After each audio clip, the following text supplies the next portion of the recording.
డప్పు ఒక దేశం గుర్తించే స్థాయికి వెళ్తుందా? అసలు నేను ఇది నేర్చుకుంటే నాకేంటి ప్రయోజనం అనే థాట్ ఎప్పుడైనా వచ్చిందా? డప్పు అంటే తెలంగాణ గుండె చప్పుడు. దేశంలో చాలా గొప్ప అవార్డ్స్, యువకులకు పద్మశ్రీ లాంటి అవార్డ్స్, ఇవన్నీ పైరవులు చేసుకుంటూ వచ్చేటు కాదు, ప్రతిభకు వచ్చేటువంటి అవార్డ్స్. పుట్టిన ప్రతి మనిషిలో ఏదొక్క కళ ఉంటుంది, అది నిజములే. ఎదుటి వాన్ని తక్కువ అంచనేసుకుంటే ఎన్నటికీ ఎదుగలేవులే. ఆటైనా అది పాటైనా, నటనైనా కొత్త రచనైనా. నేను కానిస్టేబుల్ ఉద్యోగం వచ్చినా దానికి ట్రైనింగ్ పీరియడ్ అయినాక కూడా వదిలేసుకున్నాను మేడం.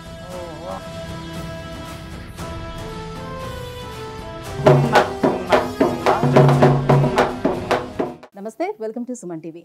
భారతదేశం ఎన్నో జానపద కళా నృత్యాలకు నెలవు. అటువంటి కళలలో డప్పు వాయిద్యం కూడా ఒకటి.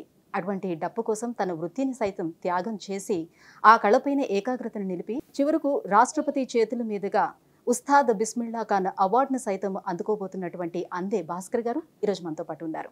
నమస్కారం భాస్కర్ గారు. నమస్కారం మేడం. ఎలా ఉన్నారు? మంచిగా ఉన్నాం మేడం. భాస్కర్ గారు, మిమ్మల్ని చూస్తుంటే చాలా సంతోషంగా అనిపిస్తుంది. ఎందుకంటే దేశంలోనే మొట్టమొదటి డప్పు వాయిద్యకారుడిగా మీకు మొదటిసారిగా అవార్డు రాబోతున్నందుకు చాలా సంతోషంగా ఉంది. ఇప్పటి వరకు ప్రతి ఒక్క ఇన్స్ట్రుమెంటేషన్కి వాయించినందుకు ప్రతి ఒక్కరికి అవార్డుని సొంతం చేసుకున్నారు. కాకపోతే ఈ డప్పు మాత్రం ఎటువంటి అవార్డుని ఇప్పటి వరకు సొంతం చేసుకోలేదు డప్పు వాయించిన వాళ్ళు. సో ఇలా రావడం మీకు ఎలా అనిపిస్తుంది, ఈ అవార్డుని అందుకోవడం? చాలా గర్వంగా ఉంది మేడం. వాస్తవానికి ఈ డప్పును ఈసారి గుర్తించినందుకు భారత ప్రభుత్వానికి కూడా, సంగీత నాటక అకాడమీ వారికి కూడా చాలా ధన్యవాదాలు మేడం. ఈ డప్పు అంటే ఈ దేశంలో కానీ లేదా మన రాష్ట్రంలో కానీ పక్క రాష్ట్రాల్లో వాడు ఒక చిన్న చూపు ఉన్నది మేడం. ఈ డప్పు అంటే పలానా కులం వారు వాయిస్తారు, ఇది పెళ్లిల కాడ లేదా శుభ అశుభ కార్యక్రమాల కాడనే వాయిస్తారు అని దీన్ని అక్కడికే మాత్రమే పరిమితం చేశారు. కానీ డప్పులో చాలా రకాలైనటువంటి సంగీత దరువులు, అసలు సంగీతానికి మొట్టమొదటిగా పుట్టినటువంటి ఒక వాయిద్యము, సంగీతానికి అమ్మ లాంటిది ఏదన్నా ఉందంటే అది డప్పు మేడం. కాబట్టి ఇది ఒక కులానికి అంటగట్టడం వల్ల ఈ డప్పు అనేది కాస్త ఎనికిపోయింది మేడం. ఎక్కువగా మనకి ఆంధ్ర తెలంగాణలోనే డప్పు వాయించడం అనేది ఎక్కువగా కనిపిస్తూ ఉంటుంది మనకి. అయితే చాలా మంది ఇటీవల కాలంలో ఎనీ ఇన్స్ట్రుమెంటేషన్ సెలెక్ట్ చేసుకోవడానికి ఇష్టపడుతున్నారు, కానీ వేరే డప్పు దగ్గరకు వచ్చేటప్పుడు మాత్రం ఎవరు దాన్ని సెలెక్ట్ చేసుకోవడానికి ఎంత ఇంట్రెస్ట్ చూపించడం లేదు. ఇటువంటి తరుణంలో మీరు దాని మీదే కాన్సన్ట్రేట్ చేయడానికి, అదే నేర్చుకోవాలి అని అనుకోవడానికి మీకు ఎవరు ఇన్స్పిరేషన్, ఎందుకు అనుకున్నారు అలా? చిన్నప్పటి నుంచి మేడం మాకు మా ఇంట్లో మా తాత, మా అయ్య, మా నాన్న, మేమందరం వాళ్ళు ఇదే వృత్తిలో ఉన్నారు. కాబట్టి ఆ డప్పును చిన్నప్పటి నుండి వాళ్ళ దగ్గర నుండి నేను నేర్చుకున్నాను మేడం. మా తాత, మా అయ్య, నేను నాన్నను అయ్య అని పిలుస్తాను, మా అయ్య దగ్గర నుంచి నేర్చుకున్నాను. కానీ ఈ డప్పులో నేర్చుకున్నప్పుడు చాలా రకాల ఊళ్ళలో డిఫరెంట్ డప్పులో నేర్చుకున్నాను. కానీ ఈ డప్పులో సంగీతం ఉందని ఎప్పుడు తెలిసిందంటే, నేను తెలుగు యూనివర్సిటీలో master of performing arts MPa folk చేసినప్పుడు మా గురువు కుంపటి సూర్యభావంతరావు సార్ ఉంటాడు మేడం. ఆ సార్ దగ్గర డప్పులో జతుల మెలుకువలను నేర్చుకున్నాం. అప్పుడు ఒక 10 సంవత్సరాల క్రితం కూడా ఈ డప్పు ఇంకొక పురస్కారం కూడా, ఒక చిన్న ఫెలోషిప్ వచ్చింది మేడం. సిసిఆర్టీ అనే సంస్థ నుండి సెంట్రల్ కల్చర్ రిసోర్స్ ట్రైనింగ్లో ఈ డప్పుకు 10 సంవత్సరాల క్రితం నాకు యంగ్ ఆర్టిస్ట్ ఫెలోషిప్ వచ్చింది మేడం. దానికి గాను అప్పుడు ఉన్నటువంటి ప్రభుత్వం 1,30,000 రూపాయలు 2 సంవత్సరాలకు ఫర్ మంత్లీ 5,000గా నాకు రెమ్యునరేషన్ కూడా ఇవ్వడం జరిగింది మేడం. అట్లా ఇది నా పరంపర మేడం, అట్లా ప్రారంభమైంది. అట్లా మీ బ్యాక్గ్రౌండ్ ఏంటి? నాన్నగారు వాళ్ళు ఏం చేస్తుండే వాళ్ళు? మా నాన్న వ్యవసాయ కూలి మేడం. ఆయన చిన్న ప్రజాస్వామ్య ఉద్యమాలలో పనిచేసి అట్లా ఉద్యమ నేపథ్యంతో వచ్చినటువంటి కుటుంబం మాది. అట్లా నన్ను ఎప్పుడు కానీ డిస్టర్బ్ చేయలే, నువ్వు ఇట్లా చెయ్యి ఇది చెయ్యి అని. కానీ ఒక విషయం మాత్రం చెప్పేది, నువ్వు ఉద్యోగం మాత్రం చేయొద్దురా జీవితంలో, ఉద్యోగం మాత్రం చేయొద్దు, చాలా మంచిగా నీకు నువ్వు ఎంచుకున్న రంగంలో మాత్రం మంచి జ్ఞానాన్ని సంపాదించుకోలేదు తప్ప ఉద్యోగం మాత్రం చేయొద్దని మా నాన్న చిన్నప్పటి నుండి ఈ మాట చెప్పేది మేడం. నాకు ఎప్పుడు అది నా మదిలో ఉండేది. అందరూ పేరెంట్స్ ఉద్యోగం చేయాలని కోరుకుంటారు కదా. ఆయన ఇక ఒక నేపథ్యంతో వచ్చింది కాబట్టి ఇది వద్దు అనుకుంటు. నేను ఉద్యోగం కొట్టినా కూడా నన్ను జైన్ కానియలేదు, వద్దు నువ్వు ఉద్యోగం చేయొద్దని చెప్తే సరే వాళ్ళ నిర్ణయాన్ని, ప్లస్ నాకు కూడా కొన్ని పుస్తకాలు చదువుకున్న తర్వాత నిజంగా ఉద్యోగం అవసరమా లేదా అనేది కూడా నేను కూడా నా వ్యక్తిగతంగా నిర్ణయం చేసుకున్నాను. అట్లా ఈ డప్పు అనేది నా జీవితంలో ఒక భాగం అయిపోయింది మేడం. అంటే ఇది ఉండడం వల్ల ఉద్యోగం చేస్తే ఉస్తాద్ రాకపోవు మేడం. అంటే ఏదో ఒక కళను అభ్యసించిన ప్రతి ఒక్కరు ఉద్యోగంతో పాటుగా దాన్ని సైమల్టేనియస్ గా తీసుకెళ్తూ ఉంటారు. మీరు కంప్లీట్ గా ఉద్యోగాన్ని త్యాగం చేసే అంత ఉంది అని అంటే ఉద్యోగం చేస్తే మనకు కొన్ని పరిమితులు ఉంటాయి మేడం. ఈ విశ్వంలో అంటే ఇప్పుడు మీకు కానీ యాంకరింగ్ చేస్తే కొన్నిసార్లు కొన్ని చోట్లకు వెళ్ళాల్సిన అవసరం ఉండదు. కొన్ని చోట్ల మనం కొన్ని పరిమితులకు లోబడి సంస్థ నియమ నిబంధనలకు లోబడి పనిచేస్తాం. అదే ఒక బయట ఉండి ఇండివిజువల్గా మీరు ఒక యూట్యూబ్ ఛానల్ నడుపుకున్నారనుకో, మీ ఇష్టం ఉన్న షోస్ మీరు చేయొచ్చు. అట్లా ఇలాంటిది అట్లా నేను కూడా మా నాన్న దానికి చెప్పిన దానికి నేను కానిస్టేబుల్ ఉద్యోగం వచ్చినా దానికి ట్రైనింగ్ పీరియడ్ అయినాక కూడా వదిలేసుకున్నాను మేడం. అట్లా నేను వద్దనుకున్నాను. దీని వైపు మళ్ళడానికి నేను ప్రధాన కారణం డాక్టర్ ఉస్తాద్ ఒగ్గురావు అన్న మేడం. తెలంగాణ వచ్చిన తర్వాత ఆ అన్నకే మొట్టమొదటిసారిగా ఒగ్గు కళారూపానికి మొట్టమొదటి ఉస్తాద్ అవార్డు ఆయనకు వచ్చింది మేడం. ఆ అన్న నాకు డిగ్రీ చదివేటప్పటి నుండి నన్ను డప్పు వాయిద్యంలో అబ్జర్వ్ చేస్తూ, తమ్ముడు నువ్వు పాటలు రాస్తున్నావు పాడుతున్నావు, కానీ ఇట్లా కాదు, నువ్వు ఒక డప్పునే స్పెషల్గా ఎంచుకొని దీని మీద చాలా మెలకువలను వాటన్నిటిని చేయాలని ఇక్కడ సైడు డప్పు వైపు మళ్ళించుండు.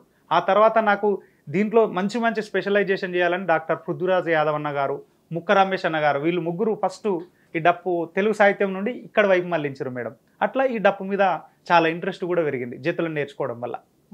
అట్లా మేడం. అంటే ఇంతకు ముందు మీరు చెప్పినట్టు ఈ డప్పు అంటే కొంచెం చిన్న చూపు ఉంది, కేవలం లైక్ ఎవరైనా చనిపోయినప్పుడు వాయించడం, లేదంటే ఏదైనా ఒక సమాచారాన్ని 10 మందికి చేరవేయటం కోసం డప్పు వాయించడం, ఇలాంటి చిన్న చిన్న వాటికి డప్పుని వాడుతూ ఉండేవారు. మరి ఈ డప్పు ఈ ఒక దేశం గుర్తించే స్థాయికి వెళ్తుందా? అసలు నేను ఇది నేర్చుకుంటే నాకు ఏంటి ప్రయోజనం అనే థాట్ ఎప్పుడైనా వచ్చిందా? అసలు రాలేదు మేడం, నాకు అట్లాంటిది ఎప్పుడు అనిపించలేదు. బట్ కానీ కొన్నిసార్లు మనం చేసిన ప్రోగ్రామ్స్ వల్ల కొంతమంది మనం డప్పు బాగా వాయిస్తూ ఉంటే మన దాంట్లో ఉన్నటువంటి వాళ్ళు, లేదా అక్కడికి ప్రదర్శనకు వచ్చినటువంటి వాళ్ళు, అరే ఇతడు బాగా వాయిస్తుండని తొక్కివేయాలన్నటువంటి గుణాలు కలిగిన వాళ్ళు ఉంటారు. కానీ ఈ అవార్డు రావడానికి ముఖ్యంగా మేడం తెలంగాణ భాషా సంస్కృతి శాఖ డైరెక్టర్ డాక్టర్ మామిడి హరికృష్ణ సార్ మేడం. ఎందుకంటే నాకు ఈ ప్రపోజల్ పంపిన విషయం కూడా తెలియదు వాస్తవానికి. అసలు నాకు ఈ డప్పుకు ఒక అవార్డు వస్తుందని కూడా వాళ్ళు అనుకోలేదు. నేను కూడా ఈ అవార్డు వస్తుందని ఎప్పుడు జీవితంలో అనుకోలేదు. చిన్న చిన్న ఏదో సత్కారాలు సన్మానాలు అయితే కానీ దీన్నే పట్టుకొని మనం ముందుకు వెళ్తూ ఉంటే సారు ప్రపోజల్ పెట్టి ప్రభుత్వం తరఫున మళ్ళీ అక్కడ వెళ్ళి ఢిల్లీలో కూడా మాట్లాడే, అంటే జ్యూరీ కూడా ఈ డప్పును యాక్సెప్ట్ చేసే విధంగా చెప్పింది మాత్రం డాక్టర్ మామిడి హరికృష్ణ సార్ మేడం. ఈ అవార్డు రావడానికి ఒక సావుల కన్నో పిల్లల కాడ కొట్టుకునే డప్పు సంగీత నాటక అకాడమీలో జ్యూరీలో డప్పు కొట్టుకొని మనం బహుమతి గెలుచుకున్నామంటే దాని వెనకాల మాత్రం డాక్టర్ మామిడి హరికృష్ణ సార్ మేడం. ఆ సార్ లేకపోతే అసలు నాకు ఈ అవార్డు లేదు, ఇంత మంచి జీవితం కూడా లేదు మేడం. మీ గురువు గారు? మా గురువు కుంపటి సూర్యభవంతరావు సారు, స్వర్గీయ, చనిపోయాడు. ఆ సార్ దగ్గరనే నేర్చుకున్నాను. ఆయనే ప్రపంచ దేశాలను తిరిగి డప్పును నేర్పించిన సందర్భాలు ఉంది మేడం. సారది వచ్చేసి మన కృష్ణా జిల్లా ఘంటసాల మండల్ చిట్టూర్పు వాళ్ళ ఊరు. 1975వ సంవత్సరంలో మొట్టమొదటిసారిగా ఎల్బీ స్టేడియంలో ప్రపంచ తెలుగు మహాసభలు జరిగినప్పుడు ఆయన ప్రదర్శన చేసి, ఆ తర్వాత America, Australia, Switzerland, Malaysia, China చాలా రకాల దేశాలకు సారు నాకంటే ముందు తరంలో మా గురువు గారు ఈ డప్పును విశ్వవ్యాప్తం చేసినారు మేడం. ఆ తర్వాత ఆయన 40,000 మంది విద్యార్థులకు టీచింగ్ చేస్తే ఎవరు ఎట్లా పట్టుకున్నారో తెలియదు, కానీ నేను మాత్రం ఆయన మార్గంలో పట్టుకున్నా. ఆయనకు రాని అవార్డు, మా గురువు గారికి రాని అవార్డు ఆయన ఆశీర్వాదంతో నాకు వచ్చింది మేడం. అది కేవలం భవంతరావు సార్ దీవెన నా మీద చాలా బలంగా ఉంది మేడం.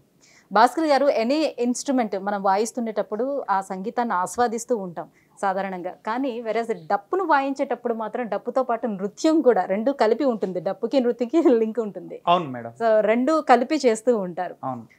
ఏదైనా మా కోసం మంచిగా మీకు నచ్చిన డప్పులో టైప్స్ ఆఫ్ ఎలా ఉంటాయి, ఇందులో ఇంకా రకాలు డప్పులు అవి కొన్ని వాయించి చూపిస్తారు? Okay madam. ముందుగల్లా మనకు సాటింపు జతి మేడం.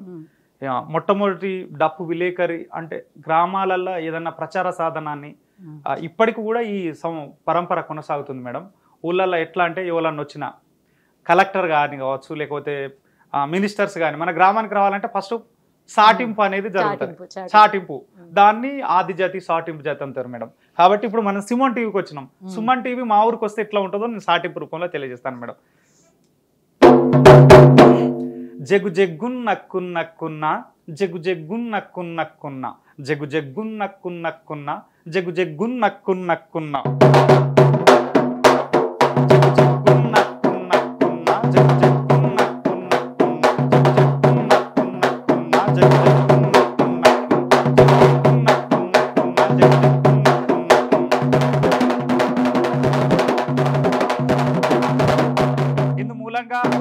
యావత్ మందికి తెలియజేయనది ఏమనగా ఉస్తాద్ బిస్మిల్లా ఖాన్ అవార్డు పొందిన అందే భాస్కర్ గారితో సుమన్ టీవీ ముఖాముఖి ఇంటర్వ్యూ చేయడానికి మన యొక్క గ్రామానికి వస్తున్నది. దీనికి స్థానిక శాసనసభ్యులు, ఎంపీ, ఎమ్మెల్యే, కలెక్టర్ గారు అదేవిధంగా అందరూ వస్తున్నారు. కాబట్టి మీరందరూ ఈ యొక్క సభను జయప్రదం చేయవలసిందిగా కోరుతున్నారు. ఇది మేడం సాటింపు జతి, డప్పులో మొట్టమొదటిసారిగా వచ్చేటువంటి జతి. దీన్ని ఆది జతి అని కూడా అంటారు. ఇది క్లాసికల్ గా మనకి జతి, సాటింపు జతి. ఇది ఇక మనకు ఊర్లల్లో ఏమైనా పండుగలు అయితే మేడం, ఏ ఊరికి పోయినా జాతర అనేది అయితే తాగుతుంది మేడం. ఆంధ్రలో, రాయలసీమ ప్రాంతాల్లో తిరునాళ్ళు అంటారు, తెలంగాణలో జాతర అవుతుంది. ఆ జాతరలో వాంచేది కూడా జాతర జతి అని ఉంటుంది మేడం. జామ్ జామ్ తక్కత్త, జామ్ జామ్ తక్కత్త, జామ్ జామ్ తక్కత్త, జామ్ జామ్ తక్కత్త, జామ్ జామ్ తక్కత్త, జామ్ జామ్ తక్కత్త, జామ్ జామ్ తక్కత్త, జామ్ జామ్ తక్కత్త, జామ్ జామ్ తక్కత్త, జామ్ జామ్ తక్కత్త, జామ్ జామ్ తక్కత్త, జామ్ జామ్ తక్కత్త, జామ్ జామ్ జాతర జతి మేడం. అంటే వేరే ఇన్స్ట్రుమెంట్స్ ఏమైనా వాయించేటప్పుడు దానికి సంగీతం వచ్చి ఉండాలి, సరిగమల్ని బేస్ చేసుకొని వాయిస్తూ ఉంటారు. ఇందులో మీరు చెప్పేది ఇవి జతుల్ని బేస్ చేసుకొని చెప్తున్నాను మేడం. ఇది మా గురువు కుంపటి సూర్యభవంతరావు సార్. డప్పులోనే మొట్టమొదటిగా ఈ జతులన్నీ ఉన్నాయి మేడం. తర్వాత ఇక కొంతమంది విద్వాంసులు ఇవి మా దగ్గర వచ్చినాయి, ఇవి ఇట్లకెళ్ళి పుట్టినాయి అని చెప్పేటోళ్ళు చాలా మంది ఉన్నారు. కానీ అది కాదు. మొట్టమొదటిగా మనిషి పుట్టినప్పుడు డప్పు పుట్టింది. అది శాస్త్రీయత రూపంలో కావచ్చు, లేకపోతే మనం చదువుకున్న పురాణ ఇతిహాసాల్లో కూడా డప్పు ఎట్లా పుట్టింది అనేది, లేకపోతే శివపార్వతుడి కళ్యాణం జరిగినప్పుడు కానీ, లేకపోతే జాంబవంతుడు పుట్టిన తర్వాత ఆదిశక్తిని అంతమొందించడానికి కప్పను చీరి, అంటే బైన్ల జాంబా పురాణంలో కావచ్చు, లేకపోతే చిందు లేదా దక్కలి జాంబా పురాణంలో కూడా ఈ డప్పు ప్రస్తావన ఉంటుంది మేడం.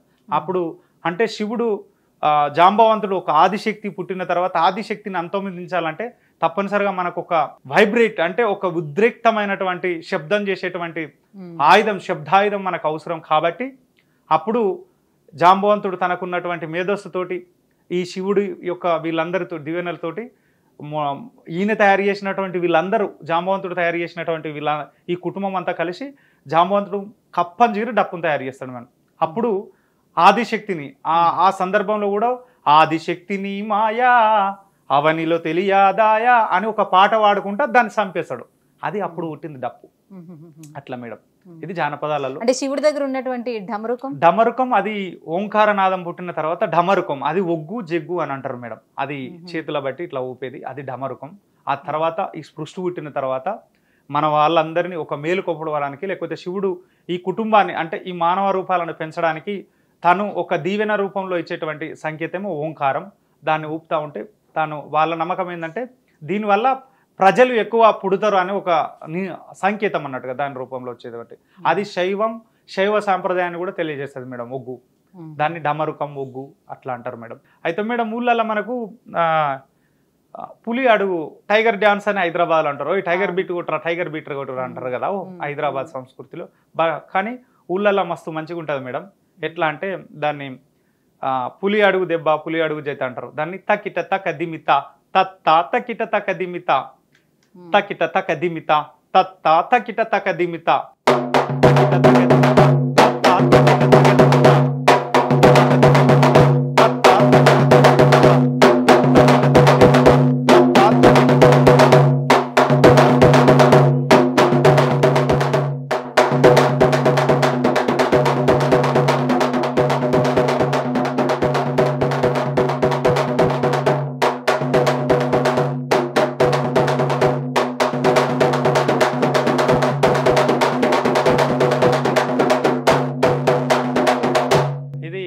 అడుగు జతి మేడం. ఇక కొంచెం మనకు ఇందాక మీరు శివుడిది ఒక ప్రస్తావన తెచ్చారు. అట్లా శివుడి అంటే శివతాండవం చేయాలంటే కూడా మనకు ఈ డప్పులో ఉంటది మేడం. జెన్ను జెన్నుత జెన్ను జెన్నుత జెన్ను జెన్నుత తిరుగుతాం, జెన్ను జెన్నుత జెన్ను జెన్నుత జెన్ను జెన్నుత తిరుగుతాం, జెన్ను జెన్నుత జెన్ను జెన్నుత జెన్ను జెన్నుత తిరుగుతాం, జెన్ను జెన్నుత జెన్ను జెన్నుత జెన్ను జెన్నుత తిరుగుతాం.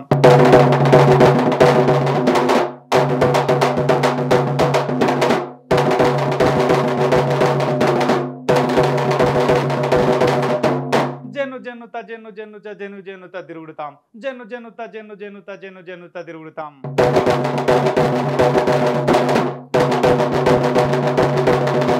జెన్ను జనుత తిరుగుతాం, జనుత తిరుగుతాం. జనుత తిరుగుతాం, జనుత తిరుగుతాం.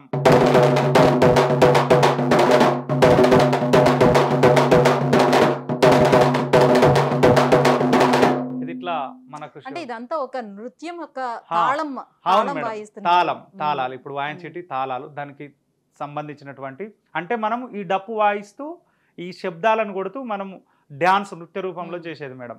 నృత్య రూపకంలో చేసేటువంటిది ఇది ఒక సాధన. చాలా సాధన చేస్తే ఏమైనా మాత్రం కానీ కొన్ని అమ్మవారి పండుగలో అవును. వాటిల్లోని వాయించేటప్పుడు అవును. ఆటోమేటిక్ గా తెలియకుండానే Vibrate. మనుషుల వైబ్రేషన్ అది Vibrate వచ్చేస్తూ వస్తుంది మేడం. ఉంటుంది.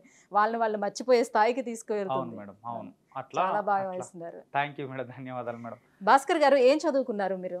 నేను మేడం ఇప్పుడు ప్రస్తుతానికి నేను తెలుగు యూనివర్సిటీలో పరిశోధన విద్యార్థిని మేడం, పిహెచ్డి చేస్తున్నాను. నిజం కాలేజ్ మేడం. అంటే నా నేపథ్యం వచ్చేసి మాది సిద్దిపేట జిల్లా మిరుదొడి మండల్ అందే మాది.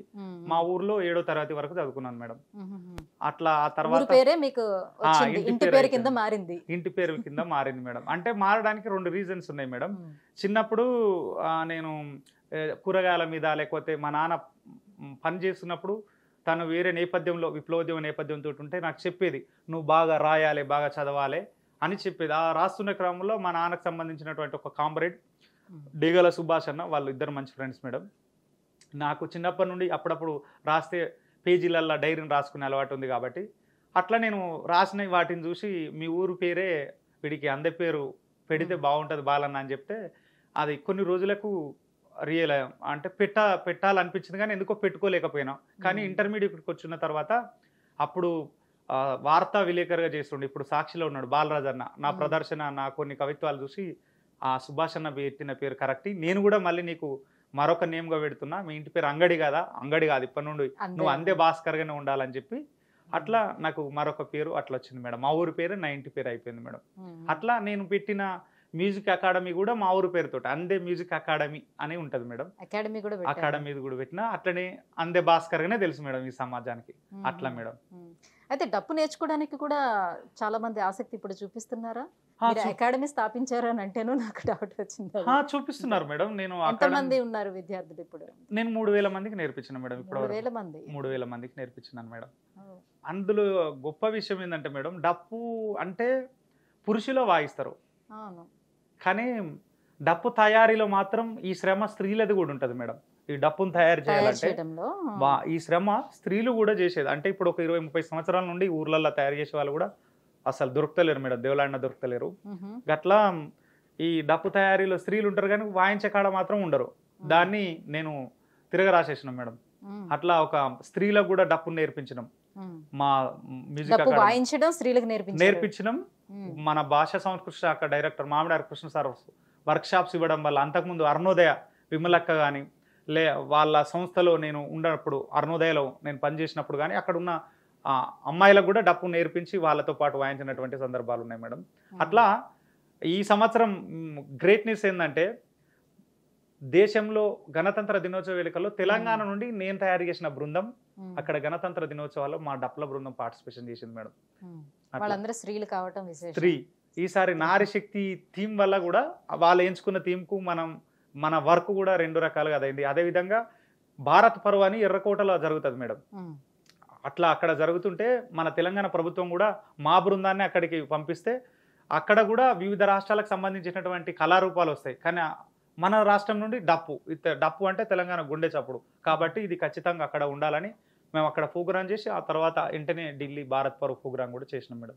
అట్లా భారత్ పర్వ్ కావచ్చు, లేకపోతే రిపబ్లిక్ డే పరేడ్ కావచ్చు, ఇవన్నీ 1 by 1 ఈ సంవత్సరం అంతా నాకు అనుకూలంగా వస్తుంది మేడం. వెంటనే మళ్ళీ ఉస్తాద్ బిస్మిల్లా ఖాన్ అవార్డు రావడం, ఇట్లా సీక్వెన్స్లుగా వరుసగా వచ్చేస్తుంది మేడం. సో మరి తెలంగాణ తరపు నుంచి మీకు ఈ అవార్డు రావడంపై మరి ప్రభుత్వం ఏమైనా పిలిచి మీతో మాట్లాడటం జరిగిందా? ప్రభుత్వం తరపు నుంచి ఏమైనా పురస్కారాలు అందజేయడం లాంటివి జరిగిందా? మేడం రీసెంట్గానే ఒక 5 days బ్యాక్ మేడం, 5 రోజుల క్రితం మన గౌరవ ముఖ్యమంత్రి రేవంత్ రెడ్డి గారు వాళ్ళ పిఆర్ఓ అయోధ్య రెడ్డి సార్ గారి నుండి ఇన్ఫర్మేషన్ తెలుసుకొని మనకు మరి తెలంగాణ నుండి ఇంత మంచి అవార్డు వచ్చింది కాబట్టి తప్పనిసరిగా మనము గౌరవించుకోవాలని చెప్పి వాళ్ళ ఇంటికి పిలవడం జరిగింది మేడం. సీఎం గారి నివాసానికి పిలిచి సన్మానం చేసింది మేడం. సన్మానం చేసి ఎంతమందికి వచ్చినాయి అవార్డ్స్ ఏందనంటే నాతో పాటు ముగ్గురికి వచ్చినాయని చెప్పినాను మేడం. నాకు ఫోన్ వచ్చినప్పుడు కూడా నాకంటే 2 ముందున్నారు. డాక్టర్ ఒగ్గు రవి అన్న, ఆయన ఒగ్గు కథ కళారూపం మీద PhD చేసి మేడం. ఆ తర్వాత రెండో పర్సన్ పేరని రాజ్కుమార్ నాయక్, ఆయన వచ్చేసి సూర్యాపేట జిల్లా, రవణ వచ్చేసి జనగాం జిల్లా మేడం, నా సిద్దిపేట జిల్లా. అంటే ముగ్గురు 3 సామాజిక వర్గాలు. రవణ వచ్చేసి యాదవ సామాజిక వర్గం కుర్మ, ఈ రాజ్కుమార్ అన్న వచ్చేసి నాయక్. అంటే ఈ డ్యాన్స్లో మాత్రం ఎక్కువ ఏ మాటకు ఆ మాట చెప్పాలంటే మేడం కొంత పెద్ద కులం వాళ్ళదే ఆధిపత్యం ఉంటుంది మేడం. కానీ ఈ పేరని నృత్యాన్ని ఆయన నేర్చుకొని ఒక అట్టడుగు లంబాడి సామాజిక వర్గంలో తండాలో ఉన్నటువంటి అతను దేశ ఖండాలు దాటి పేరని పట్టుకొని ప్రపంచం మొత్తంలో ఒక 10 దేశాలు తిరిగి ప్రపంచంలో మంచి డ్యాన్స్ నేర్పించడం మేము రాజ్కుమార్ అన్న. నాకంటే ముందు అతనికి వచ్చింది. ఈ సంవత్సరం డప్పు మనం ఇన్ని సంవత్సరాలు కన్స్ట్రక్టివ్ దీని మీదనే స్టడీ చేయడం వల్ల ఈ సంవత్సరం డప్పు అట్లా 3 ఉస్తాదులు అని చెప్పి ముగ్గురుని పిలిస్తే రవణ గారు కొంచెం అందుబాటులో లేడు, గుల్బర్గా వెళ్ళిండ్రు. మేము ఇద్దరం వెళ్తే చాలా మాకు వెల్కమ్ చేస్తూ మంచిగా రిసీవ్ చేసుకొని మీకు ఖచ్చితంగా ప్రభుత్వం తరఫున మేము అన్ని రకాల సహాయ సహకారాలు చేస్తాం అని మాట ఇచ్చినారు మేడం. మేము కూడా మా కొన్ని డిమాండ్స్ ఉండే ఇట్లాంటి ఈ డప్పు అంటే ఈ తరానికి అంతం కాకుండా వచ్చే తరానికి కూడా అందాలంటే నేను దీన్ని ఒక క్షేత్రం పెట్టాలనుకుంటున్నాను సార్. మాకు ఇల్లు ఉండడానికి ఇల్లు లేదు ఊర్లో కూడా, పేరుకే ఊళ్ళల్లో డప్పులు వాయిస్తాం, లేకపోతే దీన్ని పట్టుకొని పొట్ట చేత పట్టుకొని హైదరాబాద్కి వచ్చి చదువుకుంటున్నాం తప్ప మనకి ఇంటికాడ ఎలాంటి ఆస్తుపాస్తులు లేవు. కాబట్టి మీరు మా పట్ల చేస్తుంటే బాగుంటుందని చెప్పి ఒక లెటర్ ఇవ్వడం జరిగింది. వాళ్ళు కూడా స్వీకరించి మాకు ముఖ్యమంత్రి గారు సహాయన సన్మానం చేసిండు మేడం. అంటే మీరు వేరే ఏ వృత్తి మీరు ఎంచుకోలేదు కదా, దీని మీదే డిపెండ్ అయి ఉన్నారు కాబట్టి ఏ రకంగా మీకు ఇన్కమ్ అనేది వస్తుంది, ఎట్లా మీరు? అంటే ఇక్కడ ఇన్కమ్ అంటే మా ఆవిడకి థ్యాంక్ యూ చెప్పాలా మేడం. ఈ ఇంటర్వ్యూ ద్వారా కూడా మా ఆవిడ పేరు గంగా జమున, తను సోషల్ వెల్ఫేర్ చిన్న ప్లాట్ ఉద్యోగం చేస్తుంది మేడం చిన్నగా. అట్లా మా పెళ్ళైన తర్వాత కూడా నేను అంత పెళ్లి కాకముందు నుండి దీన్నే ఈ ఉద్యమాలు ఈ పాటలు ఆటలు అనుకుంటా తిరుగుతున్నాం. పెళ్ళైన తర్వాత కూడా ఆమె కూడా మంచి రచయిత, పాటలు పాడుతుంది, రాస్తుంది. నన్ను అర్థం చేసుకున్నారు కాబట్టి ఎక్కడ ఏం డిస్టర్బ్ జరగకుండా నన్ను నా ఇబ్బందిని పేరెంట్స్ ఎట్లా అయితే ఎంకరేజ్ చేస్తారో భార్య కూడా అలానే బాగా మేము ఒకరికొకరం అట్లా అర్థం చేసుకుంటాం. అట్లా మేము అట్లా వెళ్ళిపోతాం మేడం. ఆమె ఉద్యోగం చేస్తూనే నన్ను చదివించింది. నేను కూడా ఎప్పుడన్నా ప్రోగ్రామ్ చేస్తే ఏమైనా అమౌంట్ వస్తే కూడా తనకే ఇస్తాం కాబట్టి మాకు ఎట్లాంటి ప్రాబ్లం లేదు మేడం. అట్లా మేము అర్థం చేసుకునే వెళ్తున్నాం. అట్లా స్పెషల్ థ్యాంక్ యూ ఆమెదే. నా సక్సెస్లా సగభాగం అర్ధనారీశ్వరి అంటారు కదా, కానీ అందరూ ఆమెకు నేను సపోర్టు, నాకు ఆమె సపోర్టు కాబట్టి నా సక్సెస్లో ఆమె కూడా ఉన్నది మేడం. అట్లా మేడం మా ఆవిడ కూడా చాలా. అంటే మీరు అకాడమీ స్థాపించారు కదా, అకాడమీ నుంచి ఎలాంటి ఇన్కమ్ జనరేట్ అవుదా మీరు? అంటే నాకు ఈ డప్పులు నేర్చుకునేదే చాలా పేదవాళ్ళు మేడం. ఈ కళ మీద ఇంట్రెస్ట్ ఉన్న వాళ్ళు ఏవైతే జానపద అటువంటి డ్యాన్స్ కానీ ఈ డప్పులు కానీ ఇట్లాంటివి ఉంటాయో అంతా నాలాంటి వాళ్ళే ఉంటారు. కాబట్టి నేను ఎవరి దగ్గర డబ్బులు తీసుకోలేదు మేడం, తీసుకోను కూడా. వాళ్ళ దగ్గర అడిగితే పాపం ఇస్తారు, బట్ కానీ నా లెక్క పేదోళ్ళే కదా మేడం. నేను కూడా పేదరికం నుండి వాళ్ళ దగ్గరికి వెళ్ళి తీసుకోవడం నాకు నచ్చదు. కాబట్టి ఏదైనా ఉంటే ఆర్థిక సహాయం మన కల్చర్ డిపార్ట్మెంట్ నుండి హరికృష్ణ సార్ గారు డిపార్ట్మెంట్ నుండి సహాయ సహకారాలు చేస్తారు. నాకు ఎప్పుడైనా ప్రాబ్లమ్స్ ఉంటే విమలక్క, మా పృథ్వీరాజ్ అన్న అట్లా చాలా మంది నాకు హెల్ప్ చేస్తారు మేడం. అట్లా మేడం మా రవణ ఇంకా చాలా మంది చేస్తారు మేడం. అట్లా ఏదైనా ఉద్యమాలకు సంబంధించిన ఒక పాట అందుకొని డప్పు వాయిస్తాం.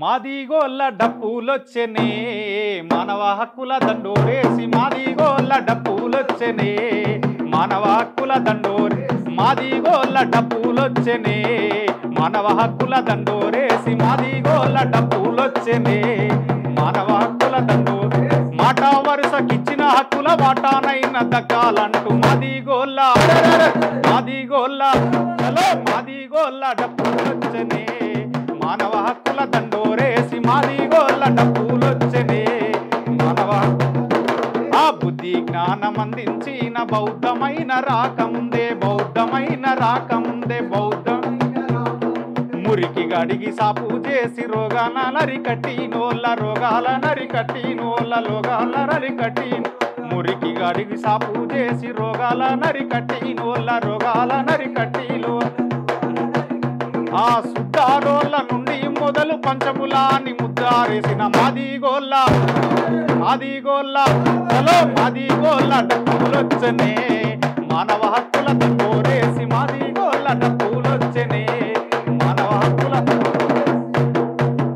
ఇట్లా మేడం ఇది హక్కుల దండోరా. ఈ పాటను ప్రజాకవి మిత్ర గారు రచించగా పాడినటువంటి వాళ్ళు విమలక్క మేడం. నాకు ఇష్టమైన చాలా పాట ఇది. డప్పు చరిత్రను చెప్తూనే మానవ జీవితం అంటే బుద్ధుడి కాలం నుండి నేటి ఆధునిక కాలం వరకు కూడా ఏ విధంగా ఉన్నది, ఈ డప్పు ప్రజా ఉద్యమాలకు ఎట్లా పనిచేస్తుంది అనేది చాలా అద్భుతమైన పాట మీద. దాని మీద ఒక పిహెచ్డి రాయొచ్చు, అంత అద్భుతమైన పాట. అంటే తెలంగాణ ఉద్యమం సమయంలో కూడా మీరు ఆ ఉద్యమాల్లో పార్టిసిపేట్ చేసి డబ్బు వాయించడం లాంటివి జరిగినాయా? జరిగినాయి. జైలుకు పోయినాము, జైలు దెబ్బలు తిన్నాము, లాఠీ దెబ్బలు తిన్నాము. అసలు తెలంగాణ ఉద్యమంలో ఒక రకంగా మీరు మంచి ప్రశ్న వేసినారు మేడం. తెలంగాణ కోసం కొట్లాడిన వాళ్ళకు గత ప్రభుత్వంలో ఎలాంటి న్యాయం జరగలే. ఇప్పుడు కొత్త ప్రభుత్వం వచ్చింది. I shall never blame others for my failure. ఇప్పుడు నేనేం నిందించను, బట్ కానీ గత ప్రభుత్వం చేసినటువంటి తప్పులను ఈ ప్రభుత్వం చేస్తే ఖచ్చితంగా తగిన మూల్యం చెల్లించుకుంటారు మేడం. ఎవరైనా సరే ఉద్యమాలు చేసినటువంటి వాళ్లకు ఎవరికి విలువలు లేవు తెలంగాణ ఉద్యమంలో. కానీ ఆ పార్టీలు ఈ పార్టీలు ఏ పార్టీలు అని అందులోకెళ్ళి జంపింగ్ జలంగా వచ్చినటువంటి వాళ్ళు మినిస్టర్స్, డిప్యూటీ సీఎంస్ అట్లా ఇట్లా అయినారు. కానీ నిజంగా నేనేం ప్రభుత్వాలకు విన్నవించే దయచేసి ఏంటంటే ఉద్యమాలకు కొట్లాడినటువంటి వాళ్లకు నామినేటెడ్ పోస్టులు కానీ మంత్రి పదవులు కానీ అట్లాంటి వాళ్ళకి ఇస్తే బాగుంటుంది మేడం. మీరు ఈ సందర్భంగా గత ప్రభుత్వంలో 2 అవార్డ్స్ వచ్చినాయి మా ఉస్తాదులు. బట్ కానీ అప్పుడున్నటువంటి మినిస్టర్స్ కావచ్చు, లేకపోతే సీఎంలు కావచ్చు, వాళ్ళ నియోజకవర్గంలో ఉండే ఎమ్మెల్యేలు కావచ్చు, ఈ అవార్డులు వచ్చిన వాళ్ళను కనీసం పిలిచి ఒక శాల్వతోటి సన్మానం చేయలేదు మేడం. దేశంలో చాలా గొప్ప అవార్డ్స్, యువకులకు పద్మశ్రీ లాంటి అవార్డ్స్ ఇవన్నీ ఒట్టి అనే వాళ్ళు పైరవులు చేసుకుంటూ వచ్చేటు కాదు, ప్రతిభకు వచ్చేటువంటి అవార్డ్స్. కాబట్టి గత ప్రభుత్వం పట్టించుకోలేదు. ఈ ప్రభుత్వం నిజంగా యాక్సెప్ట్ చేయాల్సింది ఏంటంటే విషయం తెలిసిన వెంటనే మీడియా ద్వారా మమ్మల్ని పిలిపించుకొని వాళ్ళకి అది చేసినారు మేడం. అందుకు ఈ ప్రభుత్వంలో ఒక మార్పు మాత్రం సాధ్యమైందని ఈ విషయంలో మాత్రం మాకు అర్థమైంది మేడం. అందుకోసమే మంచి చేస్తే స్వాగతిస్తారు మేడం, చెడు చేస్తే మాత్రం ఎవరైనా తిరస్కరిస్తారు ప్రజలు. అందుకోసం ప్రజలు చాలా గొప్పోళ్ళు అట్లా మేడం. భాస్కర్ గారు, ఇందాక మీ విద్యాభ్యాసం గురించి మాట్లాడుతూ ఆ టాపిక్ కొంచెం డైవర్ట్ అయిపోయింది. ఎట్లా మీ విద్య అనేది ఎప్పుడు ఎలా స్టార్ట్ అయ్యింది, ఎక్కడి వరకు చదువుకున్నారు, మీరు చదువుతూ ఉంటుండగానే ఈ డప్పు వాయిద్యం అనేది నేర్చుకుంటూ వచ్చారా, ఏ సంవత్సరం నుంచి స్టార్ట్ చేశారు ఎట్లా? మేడం నాకు 7 ఏళ్ళు ఉన్నప్పటి నుంచి నేను డప్పును వాయిస్తున్నాను మేడం. 7 సంవత్సరాలు ఉన్నప్పటి నుండి. నేను 4వ తరగతిలో మా ఊర్లో ఒక వీధి భాగవతం నాటకం, భాగవతం అంటే నేను ఆ పాత్రకు సరిపోను. 4, 5వ తరగతి అంతే. మా గ్రామంలో ఒక భజన మండలి ఉంటుంది మేడం. అట్లా ఆ ఎల్లమ్మ భాగవతంలో నేను ఒక స్త్రీ పాత్రను కూడా చేయడం జరిగింది చిన్నప్పుడే. జస్ట్ అసలు నాకు 10 సంవత్సరాలు ఉండే కావచ్చు. అట్లా మనకు కళల పట్ల ఉండే ఇంట్రెస్ట్ 1 నుండి 7వ తరగతి వరకు మా ఊర్లో మేడం. అందే మా ఊర్లో. 7 తర్వాత 8, 9 వచ్చేసి Kondapaka school, social welfare hostel వసతి గృహంలో కొండపాకలో ఉండు. అట్లా అక్కడ హాస్టల్లో ఉంటూ రోజు స్కూల్కి పోయేది మేడం. 10వ తరగతికి వచ్చేసరికి మాకు అక్కడ హాస్టల్లో తీసేసారు 10వ తరగతి బ్యాచ్ని.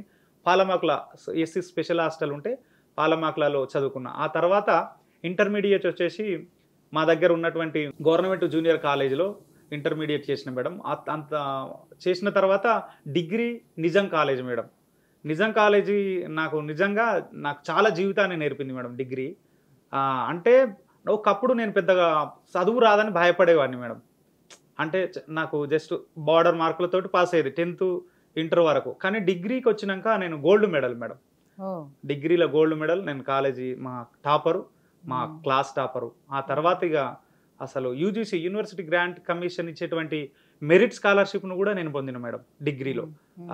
అప్పుడు ఉమ్మడి రాష్ట్రంలో ఒక 40 మందికి ఇచ్చేది, అట్లా నాకు కూడా వచ్చింది మేడం. అట్లా నేను 11వ నెంబర్ నాదే. ఇప్పటికీ నా దగ్గర కాగితాలు ఇట్లా అన్ని జాగ్రత్త పెట్టుకున్నాను మేడం. ఆ తర్వాత PG Shri Ramachandra arts and science college MA Telugu. ఆ తర్వాత ఎంపీఎఫ్ఓకు Potti Sriramulu Telugu university, MPhil Potti Sriramulu Telugu university, PhD Potti Sriramulu Telugu university madam. గట్లా జాగింది మేడం నా చదువు. కానీ ఎప్పుడైనా నాకు ఒకటి అనిపిస్తుంది మేడం, ఈ చదువు రాదని ఎప్పుడు బాధపడద్దు మేడం. నేను చెప్పదలుచుకున్న విషయం ఏంటంటే చదువు రాకున్నా ఈ సమాజాన్ని అద్భుతంగా వాళ్ళకు ఉన్నటువంటి ప్రతిభతోటి మంచిగా అందించిన వాళ్ళు కూడా ఉన్నారు. ఏఆర్ రెహమాన్ సార్ 10వ తరగతి కూడా చదవలేదు. అట్లా వాళ్ళ చరిత్రను చదువుకుంటే ఎస్ఎస్ తామన్ 5వ తరగతి కూడా చదవలేదు. అంటే ప్రతి ఒక్కరిలో ఏదో ఒక కళ దాగి ఉంటుంది, దానితోటి రావాలి అని. గట్ల మేడం, గట్లనే పోవాలి. పుట్టిన ప్రతి మనిషిలో ఏదొక్క కళ ఉంటది, అది నిజములే. పుట్టిన ప్రతి మనిషిలో ఏదొక్క కళ ఉంటది, అది నిజములే. ఎదుటి వాణ్ణి తక్కువ అంచనేసుకుంటే ఎన్నటికీ ఎదుగలేవులే. ఎదుటి వాణ్ణి తక్కువ అంచనేసుకుంటే ఎన్నాటికి ఎదుగలేవులేం. ఆటైనా అది పాటైనా, ఆటైనా అది పాటైనా, నటనైనా కొత్త రచనైనా, పుట్టిన ప్రతి మనిషిలో ఏదొక్క కళ ఉంటది అది నిజములే. ఎదుటి వాణ్ణి తక్కువ అంచనేసుకుంటే ఎన్నాటికి ఎదుగలేములే. ఇది నిజం మేడం. నిజం. అట్లా ఎవరిని తక్కువ అంచనేసుకోవద్దు. ఎవ్వరు ఏమంటారుగా, ఏ పుట్టలో ఏ పాము దాగిందో అట్లా ఎవరి దగ్గర మల్టీ టాలెంట్స్ ఉంటాయి మేడం. అట్లా ఎవరిని ఈయనకి చదువు రాదు ఇట్లా. ఇప్పుడు చదువుకున్న వాళ్ళకంటే చదువు రాని వాళ్ళే చాలా మంచి వాళ్ళు ఈ సమాజంలో. చదువుకున్న వాళ్ళు మన స్థితిగతులను అర్థం చేసుకోలేకుండా ఇష్టం ఉన్నట్టు మాట్లాడుతున్నాం. మూర్ఖులు నా దృష్టిలో మాత్రం. నిజం మేడం. ఈ మీడియా ద్వారా చెప్తాను. అంటే నేను యువతకి ఇచ్చే సందేశం ఏంటంటే ఒక్కదే దాన్ని ఎంచుకోవాలి. ఒక రంగాన్ని ఎంచుకుంటే ఆ రంగంలో నువ్వు ముందుకు పోవాలి అంతే. ఒకటే ఒక రంగాన్ని. అది నాకు డప్పు ప్యాషన్. చలో నువ్వు కింద పడ్డా మీద పడ్డా దాన్ని పట్టుకొని వెళ్ళిపో. అది ఏదో ఒక రోజు నేను ఖచ్చితంగా ఉస్తాద్ వస్తుందని. అసలు ఉస్తాద్ అనే అవార్డు ఉన్నది కూడా తెలియదు మేడం. కానీ మనం వెళ్ళడం వల్ల కొంత హరికృష్ణ సార్ లాంటి వాళ్ళు ఆడైన తర్వాత, సూర్యభాన్ సార్ నా జీవితానికి వచ్చిన తర్వాత, మా ఆవిడ మా జీవితానికి వచ్చిన తర్వాత కొంతమంది అప్పుడప్పుడు అరే ఆ క్షణంలో చాలా అద్భుతాలు జరుగుతాయి అంటారు కదా. అట్లా ఇది ఒక అద్భుతం జరిగింది. మనం ఇట్లా పట్టుకొని పోతాం. ఇట్లా మనం అనుకుంటామా మేడం? అట్లా వెళ్తాం. ఏదో ఒకరు ఓరోరు ప్రకృతి కూడా మనకు సహకారం చేస్తుంది అట్లా మేడం. భాస్కర్ గారు, మీరు ఈ డప్పు కోసం, ఈ కళ కోసం ఇంత పాటు పడుతున్నారు కాబట్టి ఇంకా తర్వాత ఈ డప్పుని ఏ రకంగా ముందుకు తీసుకెళ్దాం అనుకుంటున్నారు? అకాడమిక్లో అంటే మేము ఒక ప్రపోజల్ తోటి ఉన్నాం మేడం. డిగ్రీ చదివేటువంటి వాళ్ళు ఇంటర్మీడియట్ అయిపోతోటే మన కళారూపాల కోసం తెలియదు చాలామందికి. కేవలం ఒగ్గు కథ ఉన్నది, ఒక డప్పు ఉన్నది, లేకపోతే బైండ్ల కథ ఉన్నది. ఇట్లా మన తెలంగాణలో చాలా పేరుని నృత్యం ఉన్నది. వీటన్నిటిని కూడా ఒక విద్యార్థికి ఒక అంటే డిగ్రీతో పాటు వీటిని అదనంగా మనం చేర్పిస్తాం. ఒక సర్టిఫికేట్ కోర్సు లేక వాళ్ళు ప్రపంచంలో ఏ దేశాలకు పోయినా ఖచ్చితంగా బతకగలుగుతారు మేడం. అంటే డప్పును నేర్పించాలి, నీకు పేరుని నృత్యాన్ని నేర్పించాలి, ఒగ్గు డోలు నేర్పించాలి. ఈ డిగ్రీ అయిపోయినప్పుడు లోపల ఇది నేర్పిస్తే వాడికి ఒకవేళ చదువు రాలేదనుకో, ఈ వృత్తిని పట్టుకొని ఈ టాలెంట్ని పట్టుకొని ఖచ్చితంగా ఎక్కడికో వెళ్ళిపోయిన వాళ్ళు ఉంటారు. అట్లా వెళ్తే బాగుంటుందని మేము ఒక ప్రణాళిక చేస్తున్నాం మేడం. జరుగుతాయి మేడం, అప్పుడప్పుడు విస్మృతాలు జరుగుతాయి. బట్ కానీ ఖచ్చితంగా ఈ తరానికి ఒక మంచి మ్యూజికల్గా ఆల్రెడీ పేరున్న వాయిద్యమే డప్పు. బట్ కానీ టెక్నికల్గా మనం కొన్ని ఆధునీకరణ ధోరణిలతోటి, ఆధునిక హంగులతోటి దీన్ని మరొక రూపంలో ఈ సమాజానికి అందించాల్సిన బాధ్యత నాలాంటి వాడి మీద ఉంది మేడం. ఖచ్చితంగా ఆ దిశనే ప్రయత్నం చేస్తాం మేడం. భాస్కర్ గారు, ఎన్ని రకాల వాయిద్యాలు వాయిస్తూ ఉంటారు మీరు? మా కోసం ఏవైనా కొన్ని వాయిద్యాలు. మేడం నేను డప్పుతో పాటుగా తబలాన్ని వాయిస్తాను మేడం. భజన తబలా అంటే ఈ క్లాసికల్ గా కాకుండా ఊర్లలో భజన అయితే తబలా, తాళము. అంటే జానపద వాయిద్యంలో ఎన్ని వాయిద్యాలు ఉంటాయో ఒక జెమ్డికా తప్ప అన్ని వాయిద్యాలను నేను వాయిస్తాను మేడం. జెమ్డికా నాకు అంటే ప్రయత్నం చేసినా కానీ అసలు పాటలు రాయడం కూడా, పాటలు రాస్తా, కవిత్వం రాస్తా మేడం, విమర్శ కూడా రాస్తాను, సమీక్ష కూడా రాస్తాను మేడం. గట్లా అట్లా మేడం. అయితే ఈ డప్పును క్లాసికల్ గా మనం కొంచెం చెప్పాలా మేడం మీకు? పాల వరుసలు అని ఉంటాయి మేడం. పాల వరుసల్లో మొట్టమొదటిసారిగా మనకు ఈ జతితోటే మనకు పాల వరుసలు 9 రకాలు మేడం. 9 రకాలను మనం పొడిగించుకోపోతే 37 తాళాలు అవుతాయి. 37 తాళాల తర్వాత మనము ఈ జతులను పొడిగిస్తే 101 రకాల జతులు డప్పు మీద ఉంటాయి మేడం. 101 దరువులు ఈ డప్పు మీద వస్తాయి మేడం. 101 రకాలు. అట్లా ఇప్పుడు 101 దరువులు వాయించలేరు లేరు. మా గురువు తర్వాత నేను అన్ని కూడా వాయించలేను. ఒక 80 దాకా నేర్చుకున్నాను మేడం. 100 దరువులు అంటే వాయిస్తాం. ఒక 2 కలిసి ఉంటే వాయిస్తాం. మా సురేష్ అన్న లాంటి వాళ్ళు, లేకపోతే మహేష్, ఇట్లా మేము రాకి ఇట్లా ఉంటే ఒక గుంపుగా ఉంటే ఒక మధ్యలో ఒక మాస్టర్ వాయిస్తూ ఉంటే వెనకాల ఉన్నటువంటి వాళ్ళు బ్యాక్గ్రౌండ్స్ కట్ చేస్తూ ఉంటే చాలా అద్భుతమైన ప్రదర్శన ఉంటుంది మేడం. అట్లా మనకు క్లాసికల్గా పాల వరుసల్లో మొదటిది తత్త కిడత తాతుత, తత్త కిడత తాతుత, తత్త కిడత తాతు, తత్త తాకు తత్త తాకు తుంత, తదిగినతో తదిగినతో తదిగినతం, తదిగినతో తదిగినతో తదిగినతం, తత్త కిడత తాతుత.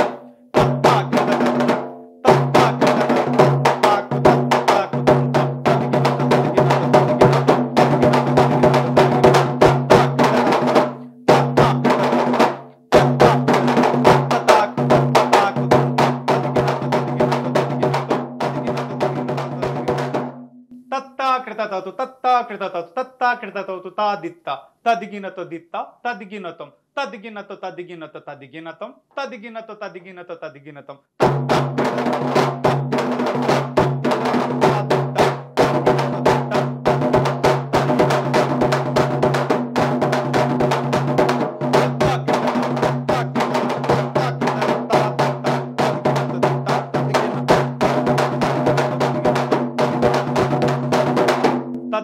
జన్ను తజ్జన్ను తక్కడ తగు తరిగిడదకు దిన్న తద్దిర్రు జన్ను తజ్జన్ను తక్కడ తగు తరిగిడదకు దిన్న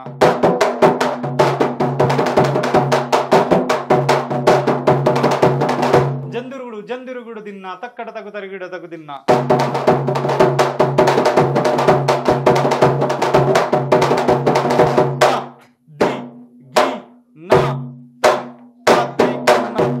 ఇట్లా మేడం చాలా రకరకాలైనటువంటి దరువులు క్లాసికల్ గా కూడా డప్పు మీద వాయించవచ్చు మేడం.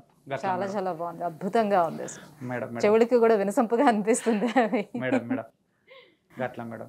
భాస్కర్ గారు, ఈ డప్పు వాయిద్యంలో మీకు సహాయ సహకారాలు అందించిన వాళ్ళు ఎవరైనా ఉన్నారా? ముఖ్యంగా నాకు తమ్ముడు అమరావరపు సతీష్ మేడం. ఉమెన్స్ నేను నేర్పించినాక నన్ను ఇన్స్పైర్ తీసుకొని తమ్ముడు వాళ్ళ ప్రాంతంలో కూడా నేర్పించడం జరిగింది మేడం. ఆ తమ్ముడికి కూడా చాలా థ్యాంక్ యూ మేడం. అట్లాగే ప్రజా యుద్ధ నౌక గద్దర్ డాడీ, నేను అందరూ అన్న అన్న అంటారు కానీ నేను డాడీ అని పిలిచేది, నన్ను కూడా గద్దర్ అన్న గారు నన్ను డాడీ అని పిలిచేది. ఆయన కూడా చాలా ఈ ఈవెంట్స్ నన్ను బాగా ఎంకరేజ్ చేసిండు మేడం. అట్లాగే ప్రజాకవి జయరాజన్న కావచ్చు, లేకపోతే యశ్పాల్ అన్న కావచ్చు. ముఖ్యంగా నేను యూనివర్సిటీకి రావడానికి ప్రధాన కారణం దరువు కళాబృందం మేడం. ఆ దరువు కళాబృందంలో వ్యవస్థాపకులు డాక్టర్ దరువు ఎల్లన్న, డాక్టర్ దరువు అంజన్న, ముక్క రమేష్ అన్న, డాక్టర్ పృథ్వీరాజ్ యాదవ్ అన్న, వీళ్ళందరూ మేడం. అట్లాగే మనం ఇక్కడికి వచ్చిన తర్వాత నిలుపుకోవాలంటే కూడా చాలా కష్టమవుతుంది మేడం. ఆ సందర్భంలో నాకు సహకారాలు అందించిన విమలక్క కానీ, నా మిత్రుడు సూర్యం, ఎలేందర్, అట్లాగే చాలా పెద్దవాళ్ళు. అవును మేడం. అంటే ఈ విషయాలను మర్చిపోతే నాకు అనిపించేది ఏంటంటే మేడం, మనము కృతజ్ఞత స్వభావం లేకపోతే ఆ క్షణమే చనిపోయినట్టు మేడం. అందుకోసమే ఇవన్నీ నాకు చాలా మంది హెల్ప్ చేసినారు. చాలా మందికి చేసినటువంటి వాళ్ళందరికీ చాలా ధన్యవాదాలు. పేర్లు ఇది ఇంటర్వ్యూ కాబట్టి మనం కొన్ని పేర్లు చెప్తే 1000 పేర్లు అవుతాయి కాబట్టి ముఖ్యంగా నన్ను అర్థం చేసుకునే మా ఆవిడకు, నన్ను అభిమానించిన తమ్ముడు రాకేషు, అట్లాగే తుడు మహేషు, నా ప్రోగ్రామ్స్ను ఎంగేజ్ చేసేటువంటి ప్రవీణ్, సంజయ్, ఇంకా చాలా మంది ఉన్నారు మేడం. మా ఆవిడకు, మా బాబు జ్ఞానయోధు, మా చిన్న బాబు ప్రజ్ఞాన యోధుకు, నన్ను అభిమానించేటువంటి వాళ్ళందరికీ శతకోటి శనార్థినులు.